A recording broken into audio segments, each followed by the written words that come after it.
अष्टलक्ष्मी मम ग्रहे धनं पुरय पुरय नमः। ॐ ह्रीं श्रीं क्लीं श्रीं कुबेराय अष्टलक्ष्मी मम ग्रहे धनं पुरय पुरय नमः।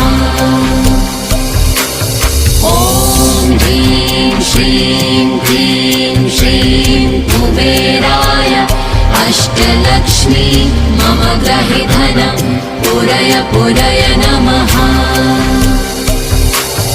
ॐ ह्रीं श्रीं क्लीं श्रीं कुबेराय अष्टलक्ष्मी मम ग्रहे धनं पुरय पुरय नमः।